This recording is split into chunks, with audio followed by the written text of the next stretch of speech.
Hey guys வணக்கம். நம்மளுடைய portfolio நேற்று ஃப்ரைடே வந்து என்ன ரிட்டர்ன்ஸ் கொடுத்தது அப்படின்றத பார்க்குறது முன்னாடி மார்க்கெட்டோடைய நிலவரம் என்னன்றதை தெரிஞ்சுப்போம்.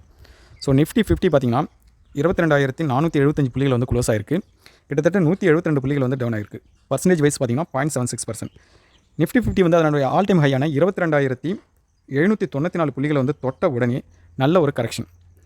இது வந்து நமக்கு என்ன சொல்ல வருதுன்னா, மார்க்கெட் வந்து ஒவ்வொரு டைமும் வந்து அதனுடைய ஆல் டைம் ஹையை தொடும்போது ஒரு ப்ராஃபிட் புக்கிங் நடக்கும் அப்படின்றது தான் சொல்ல வருது. நிஃப்டி பேங்க் பார்த்தீங்கன்னா 48,923 புள்ளிகள் வந்து க்ளோஸ் ஆயிருக்கு. கிட்டத்தட்ட 307 புள்ளிகள் வந்து டவுன் ஆயிருக்கு. பர்சன்டேஜ் வைஸ் பார்த்தீங்கன்னா 0.62% வந்து டவுன் ஆயிருக்கு. இதுதான் மார்க்கெட்டோட நிலவரம். நிஃப்டி பேங்காக இருந்தாலும் சரி, நிஃப்டி 50 இருந்தாலும் சரி, ஸ்மால் கேப் மிட் கேப் எல்லாமே நேற்று வந்து டவுன் தான். ஸோ இந்த கண்டிஷனில் நம்ம கிரியேட் பண்ணி வச்சிருக்கிற போர்ட்ஃபோலியோ எந்த மாதிரி ரியாக்ட் பண்ணியிருக்கு அப்படின்றத பார்க்கலாம் வாங்க. நம்மளுடைய போர்ட்ஃபோலியோக்கு வந்தாச்சு. நம்மளுடைய நெட்வொர்த் பார்த்தீங்கன்னா 1,28,500 ரூபா. டேஸ் கெயின் பார்த்தீங்கன்னா 363 ரூபா.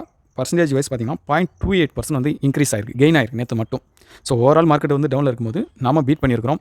மார்க்கெட்டை பீட் பண்ணி க்ரீனில் க்ளோஸ் ஆகியிருக்கோம். ஸோ இந்த மாதிரி தொடர்ந்து வந்து நம்ம வந்து மார்க்கெட்டை பீட் பண்ணி நம்மளுடைய போர்ட்ஃபோலியோ மெயின்டைன் பண்ணாவே போதும். நமக்கு வந்து அதுவே போதுன்றதான் என்னுடைய கொள்கையை. நான் வந்து மார்க்கெட்டை பீட் பண்ணவே போதும். அதை பேஸ் பண்ணி தான் நான் வந்து ஸ்டாக்ஸ் வந்து செலக்ட் பண்ணுறதா இருக்கட்டும். அந்த செலக்ட் பண்ணியிருக்கிற ஸ்டாக்கில் வந்து ஏதாவது வந்து அட்ஜஸ்ட்மெண்ட் பண்ணுறதா இருந்தாலும் சரி. ஸோ மார்க்கெட்டை பீட் பண்ணணும், அதுதான் நம்மளுடைய நோக்கம். ஸோ ஓவரால் கெயின் பார்த்தீங்கன்னா அன்ரியலைஸ்டு கெயின் வந்து 7,850 ரூபா. 6.53% வந்து இன்க்ரீஸ் ஆயிருக்கு ஓவராலாக. ஸோ தொடர்ந்து இந்த மாதிரி நம்ம வந்து மார்க்கெட்டை பீட் பண்ண முயற்சி பண்ணுவோம். ஸோ நீங்களும் வந்து தொடர்ந்து வந்து எனக்கு சப்போர்ட் பண்ணுங்கள். நிறைய பேர் வந்து என்னோடய சேனலை வந்து சப்ஸ்கிரைப் பண்ணிட்டு வரீங்க. சப்ஸ்கிரைப் பண்ணிட்டு வர அனைத்து நல்ல உள்ளங்களுக்கும் என்னுடைய மனமார்ந்த நன்றி. தொடர்ந்து என்னை வந்து இந்த மாதிரி மோட்டிவேட் பண்ணுங்கள்.